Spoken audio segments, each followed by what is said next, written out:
আসসালামু আলাইকুম শিক্ষার্থী বন্ধুরা, আশা করি তোমরা সবাই ভালো আছো। আমি আল্লাহর রহমতে ভালো আছি। আজকে তোমাদের সামনে উপস্থিত হয়েছি আমি মোহাম্মদ হাবিবুর রহমান, সহকারী শিক্ষক, গণিত সাধারণ বিজ্ঞান, মগরা পালসেন উচ্চ বিদ্যালয়, মগরা কালিহাতি, টাঙ্গাইল। আজকে তোমাদের সামনে হাজির হয়েছি নবম দশম শ্রেণীর গণিত নিয়ে। তোমরা যারা আমাদের অনলাইন ক্লাস দেখছো, যেখান থেকেই দেখছো, সকলকেই জানাচ্ছি আমাদের মগরা পালসেন অনলাইন স্কুলের পক্ষ থেকে আন্তরিক শুভেচ্ছা এবং অভিনন্দন। আমরা অনুশীলনী 11 পড়তেছিলাম।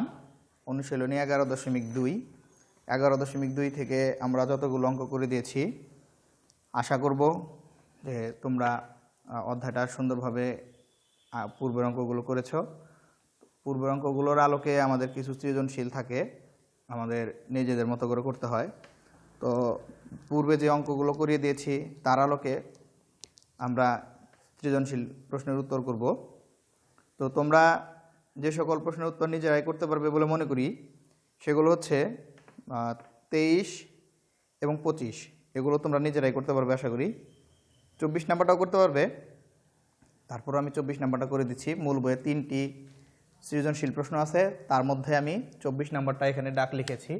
তোমরা একটু ডাকটা সুন্দর করে পড়ো। নিজেদের বই সামনে বের করে ডাকটা পড়লেই বুঝতে পারবে। ডাকটা এরকম ছিল যে একদিন কোনো ক্লাসে উপস্থিত ও অনুপস্থিত শিক্ষার্থীর অনুপাত 1:4।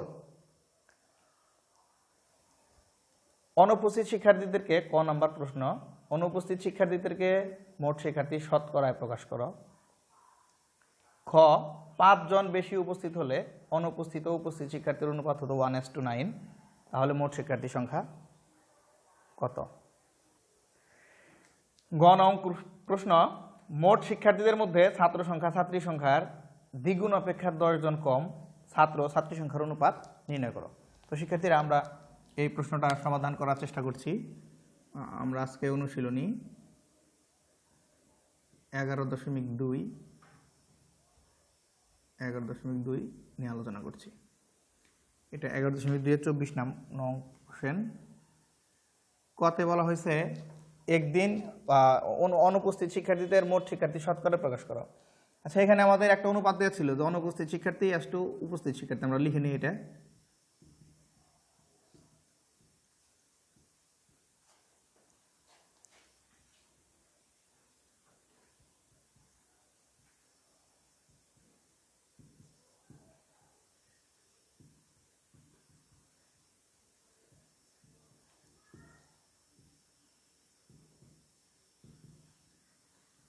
One S two four. শিক্ষার্থীরা দেখো, এখানে আমরা একটা কাজ করেছিলাম যে অনুপাতটা দেওয়া থাকতো, আমরা লিখতাম সমানুপাতিক ভাগ, যেভাবে করেছিলাম মনে আছে নিশ্চয়ই। অনুপাতের রাশিগুলোর যোগফল, আমরা সেটাই লিখব। অনুপাতের রাশিগুলোর যোগফল।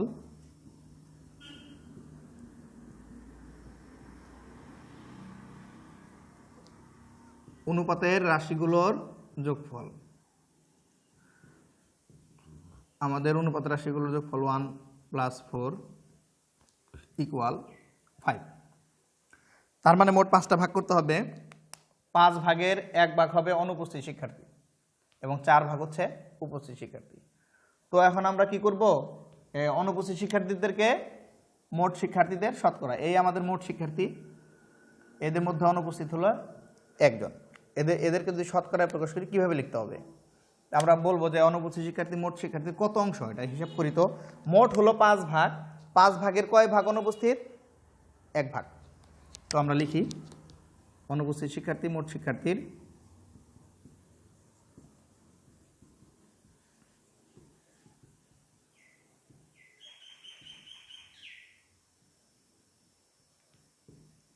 অনুপস্থিত শিক্ষার্থী মোট শিক্ষার্থীর কত অংশ? একটু আগে বলেছি 5 ভাগের 1 ভাগ, 5 ভাগের 1 ভাগ, এত অংশ। তো এদেরকে আমরা শতকরা প্রকাশ করি 1/5। শতকরা মানে প্রতি 100তে। আমরা কিভাবে শতকরায় লিখি? 1/5 × 100%। এখানে যে পার্সেন্ট দিলাম, পার্সেন্ট মানে 1/100। 100% দিয়ে দিয়েছি।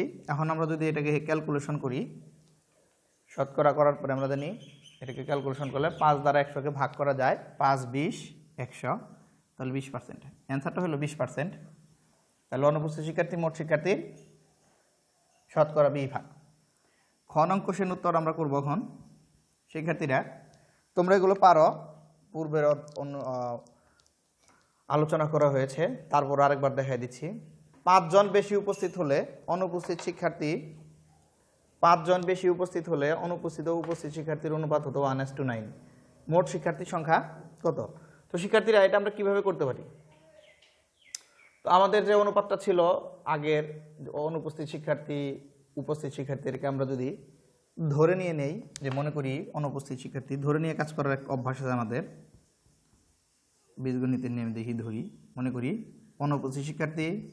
আমরা জানি অনুপাতের পূর্ব রাশি এবং উত্তর রাশিকে একই সংখ্যা দ্বারা গুণ অথবা ভাগ করলে অনুপাতের মানের কোনো পরিবর্তন হয় না। সো উভয় পক্ষে আমরা এক্স দ্বারা গুণ করে নিতে পারবো বা ধরে নিতে পারবো অনুপাতের অনুপস্থিত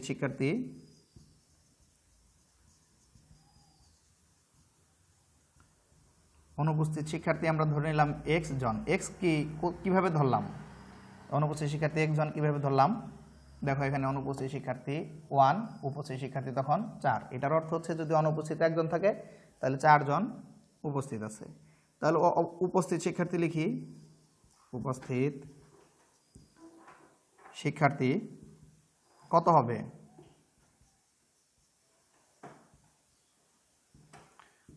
উপস্থিত শিক্ষার্থী 4x জন।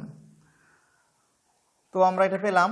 এরপর বলা হয়েছে যদি 5 জন বেশি উপস্থিত হয়। আচ্ছা তোমরা একটু চিন্তা করো তো, তোমাদের ক্লাসে যদি একদিন 5 জন আগের দিনের তুলনায় 5 জন বেশি উপস্থিত হও, তাহলে উপস্থিতির সংখ্যা কি হয়?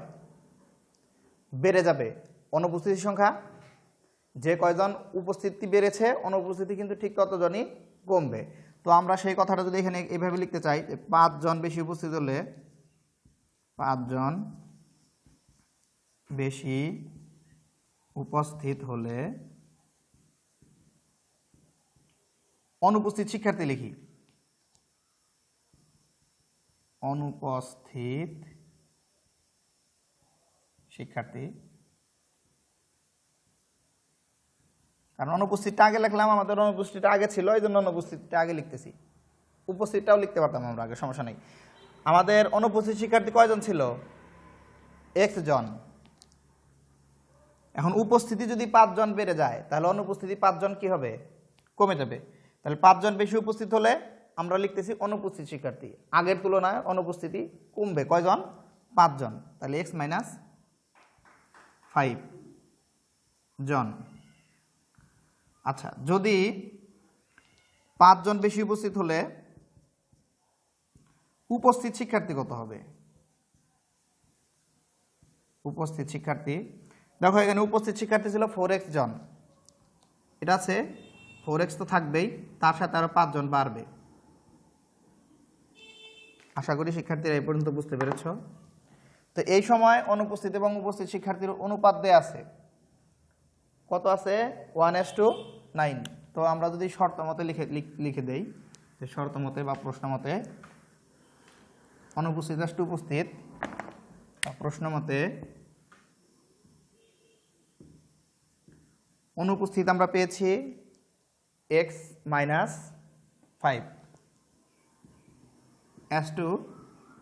উপস্থিত পেলাম 4x + 5, 4x + 5।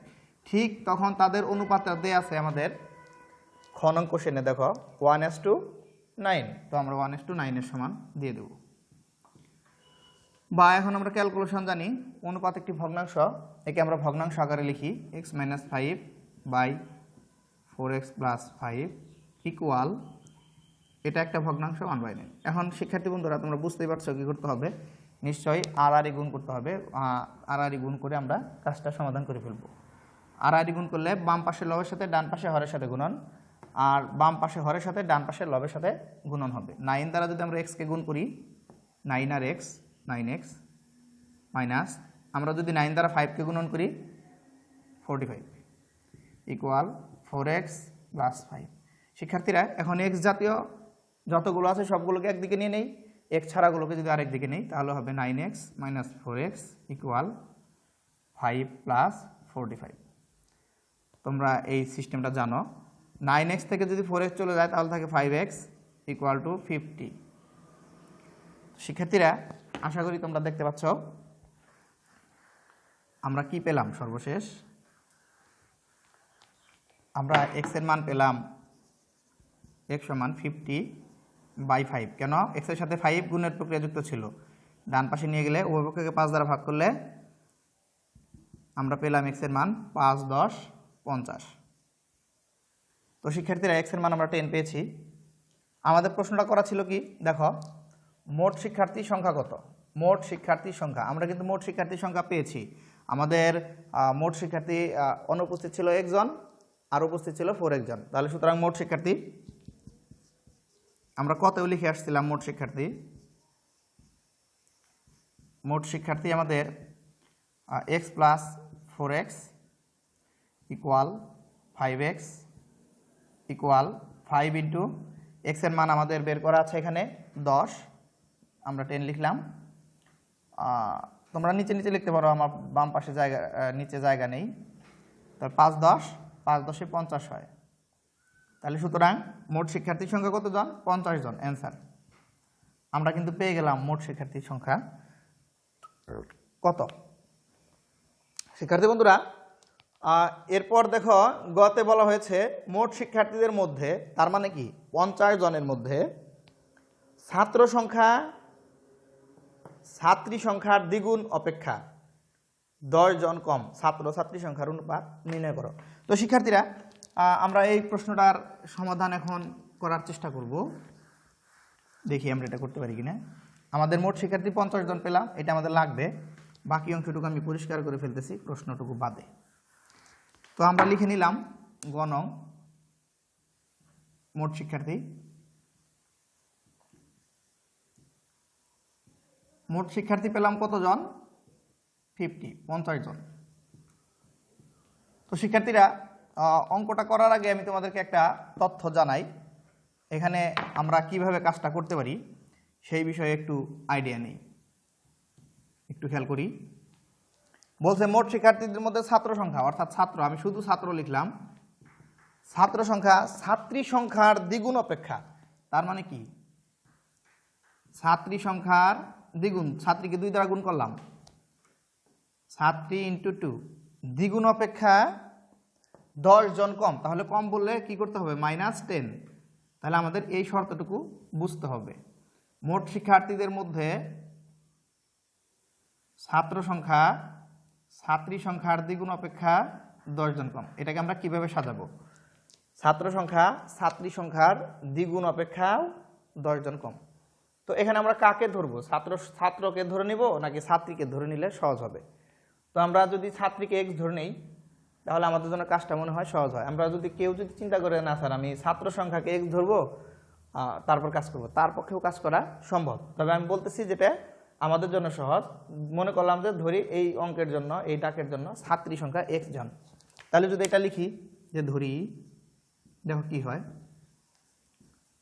ছাত্রী সংখ্যা x জন। তাহলে ছাত্র সংখ্যা কত জন? এখানে x ধরেছি, তাহলে x ইন্টু 2 মানে 2x মাইনাস 10। তাহলে ছাত্র সংখ্যা পেয়ে গেলাম আমরা 2x মাইনাস 10 জন। ছাত্রী যদি x জন হয়ে থাকে তাহলে আমরা ছাত্র পাবো 2x মাইনাস 10 জন। তো আমরা সুতরাং ছাত্র সংখ্যা লিখতে পারবো 2x মাইনাস 10 জন। আমাদের যেটা ধরেছি তার আলোকে এটা লিখে ফেললাম আমরা। আশা করি তোমরা বুঝতে পেরেছ। শর্তমতে বা প্রশ্নমতে আমরা কি পেলাম? মোট শিক্ষার্থী কিন্তু আমাদের ঠিক 50 জনই আছে। তার মানে ছাত্র এবং ছাত্রী এদের যোগ করলে 50 জন হবে। আমরা লিখব ছাত্রী সংখ্যা যোগ ছাত্র সংখ্যা, ছাত্রী সংখ্যা যোগ ছাত্র সংখ্যা ইকুয়াল 50। তারপরে x এর মান বের করে আমাদের করতে হবে কি? ছাত্র ছাত্রী সংখ্যার অনুপাত নির্ণয় করতে হবে। ঠিক আছে, আগে x এর মানটা বের করি। 3x ইকুয়াল 50, বাম পাশে x বিয়োগের প্রক্রিয়া যুক্ত ছিল, ডান পাশে চলে গেলে +10 লিখতে হবে আমাদের। এটা আমরা অনেক আগে শিখেছি। 3x equal to 60। সুতরাং এক্স এর মান আমরা পেয়ে গেলাম। বাম পাশে এক্স এর সাথে 3 গুণন ছিল, ডান পাশে সেটা ভাগ হলে 20 হবে। আমরা এক্স এর মান পেয়েছি। শিক্ষার্থী বন্ধুরা, এক্স এর মান যেহেতু পেলাম, তাহলে আমরা ছাত্র সংখ্যা বের করতে পারবো, ছাত্রী সংখ্যা বের করতে পারবো। কি চেয়েছে? ছাত্র ছাত্রী সংখ্যার অনুপাত নির্ণয় করো। তো ছাত্র ছাত্রী সংখ্যার যদি অনুপাত নির্ণয় করি, তাহলে লিখবো আমরা ছাত্র সংখ্যা * ছাত্রী সংখ্যা, পরে মানটা বসাই দিলেও হবে, আবার আগেও যদি বসাই দিই তাও হবে। আমি একবারে বসাই দিচ্ছি। সুতরাং ছাত্র সংখ্যা আগে বলা হয়েছে, তাই আমরা ছাত্র আগে লিখবো, ছাত্রীর কথা পরে বলা হয়েছে, তাই অনুপাতের উত্তর রাশিতে ছাত্রীকে নিয়ে যাব। সুতরাং ছাত্র সংখ্যা S2 ছাত্রী সংখ্যা সমান, ছাত্র সংখ্যা কত ধরে আসছিলাম আমরা শিক্ষার্থীরা? দেখো, ছাত্র সংখ্যা ধরে আসছিলাম 2x - 10 S2 ছাত্রী সংখ্যা ধরেছিলাম x জন। তো আমরা মান বসিয়ে দিলেই আমাদের কাজ শেষ। 2 ইন্টু, আমরা মানটা কিন্তু আগে আমরা ছাত্র সংখ্যা এবং ছাত্রী সংখ্যা বের করে পরে অনুপাতটা লিখতে পারতাম। তো আমি একটু একবারে কাজ করার জন্য এখানে লিখে দিয়েছি, তুমি তোমার পছন্দ মতো কাজ করবে। এখানে আমরা 2 ইন্টু x এর মান বসাবো 20 - 10, ডান পাশে x এর মান বসাতে হবে আমাদের 20। 40 - 10 মানে 30 হবে S2 30 S2 এখন আমরা পূর্ব রাশি এবং উত্তর রাশিকে যদি একই সংখ্যা দ্বারা ভাগ করে দেই, তাহলে আমাদের হবে 3:2। আমরা কিন্তু অ্যান্সারটা পেয়ে গেলাম। এটাই আমাদের উত্তর। শিক্ষার্থী বন্ধুরা, আশা করি তোমরা বুঝতে পেরেছ। আমাদের কাঙ্ক্ষিত ফলাফল পেয়েছি। আমরা এই অঙ্কের মাধ্যমে এই অধ্যায়টা সমাপ্তি ঘোষণা করে দিব। আমরা অনুশীলনী 11 এবং 11.1 এবং অনুশীলনী 11.2 অনেকগুলো অঙ্ক করলাম। প্রায় 2 সপ্তাহ আমরা এই দুটো অধ্যায় পড়েছি। তো শিক্ষার্থী বন্ধুরা, তোমরা মনোযোগ সহকারে ক্লাসগুলো দেখবে এবং আমাদের অঙ্কগুলো বাড়ির কাজ করবে। এখানে দেখো 23 এবং 25 নাম্বারটা কেন করে দেওয়া হলো না? 23 নাম্বারের মতো যে 23 যে অঙ্কটা আছে, এরকম অঙ্ক আমরা করিয়েছি, তাই 23 নাম্বারটা করে দেওয়া হয় নাই। 25 নাম্বারটা পারবে বলে মনে করি, যেহেতু মাঝখানেটা করে দিলাম। তো তোমরা চেষ্টা করো, যদি চেষ্টা করে না পারো তাহলে কমেন্টস করো যে স্যার পারিনি, করে দেন, আমি করে দেবো ইনশাল্লাহ। আর অনেকেই তো আমি দেখি যে মাঝে মাঝে আমাদের খাতা দেখায় বাড়ির কাজ করে, তোমরাও দেখাবে। সবুজ, রায়হান, আলামিন, ওরা কিন্তু মাঝে মাঝে খাতা দেখায়, আমার পার্সোনাল মেসেঞ্জারে ওরা মেসেজ দেয়, স্যার আমার অঙ্কগুলো হয়েছে কিনা একটু দেখেন। তো হইলে আমি বলি যে হয়েছে, না হলে তো প্রবলেম থাকলে কিছুটা বলে দেই। তো তোমরা যারা দেখতেছো তারাও এই কাজগুলো করবে। তো তোমাদের এই কথা ভাবার কোনো প্রয়োজন নাই যে সরকার আমাদের পরীক্ষা নিচ্ছে না বা আমাদের স্কুল আমাদের পরীক্ষা নিচ্ছে না, আমরা পড়াশোনা করব না, কী লাভ এগুলো দেখে? তাহলে নিজের ক্ষতি করে নিবে। কেন নিজের ক্ষতি হবে? দেখো, এখন যদি তুমি পড়াশোনা বন্ধ রাখো, পরবর্তীতে করোনা কিন্তু সারা জীবন থাকবে না, চলে যাবে। করোনার ভ্যাকসিন তোমরা জানো যে ভ্যাকসিন অলরেডি আবিষ্কার হয়ে গেছে। তো এটা আমরা এক সময় পেয়ে যাব, এই অসুখটা এক সময় থাকবে না। কিন্তু আমাদের কিন্তু এই যে আমরা পড়তেছি না, আমরা যদি না পড়ি তাহলে এই না পড়ার খেসারত কিন্তু আমাদের দিতে হবে। কেননা তোমাকে এসএসসিটাই তোমার জীবনের শেষ পড়াশোনা নয়, তোমাকে আরও অনেক দূরে এগিয়ে যেতে হবে। এসএসসির পরে তোমার এইচএসসির পরে তোমার হায়ার এডুকেশন, বিশ্ববিদ্যালয়ে পড়তে হবে। তুমি যখন বিশ্ববিদ্যালয়ে পড়তে যাও, এই সমস্ত বিষয় নবম দশম শ্রেণীর পড়া যদি না পড়ে যাও, তুমি ওইখানে গিয়ে হোঁচট খাবা। বেসিক তো কিছুই জানা থাকবে না। বেসিক বিষয়গুলো না জানলে তুমি ওই উপরের ক্লাসে গিয়ে পড়াশোনাগুলো করতে পারবে না, অনেক কষ্ট হবে তোমার। কষ্টই না, তুমি পারবেই না, পড়াশোনা একদম বাদ হয়ে যাবে। তো সেই জন্য বলতেছি যে ঝরে পড়ার চিন্তা ভাবনা থেকে বাদ দিয়ে তোমরা মনোযোগ সহকারে, পরীক্ষা হোক বা না হোক, আমরা জানার জন্য পড়বো, শেখার জন্য পড়বো, এই উদ্দেশ্য নিয়ে আজকে থেকে পড়বে। পরীক্ষার জন্য নয়। আমি তোমাদেরকে পরীক্ষার জন্য আমরা পড়াচ্ছি না, আমরা পড়াচ্ছি তোমাদের যাতে তোমাদের পড়াশোনাটা সচল থাকে, এই উদ্দেশ্যেই কিন্তু আমাদের কষ্ট করে অনলাইনে ক্লাস নেওয়া।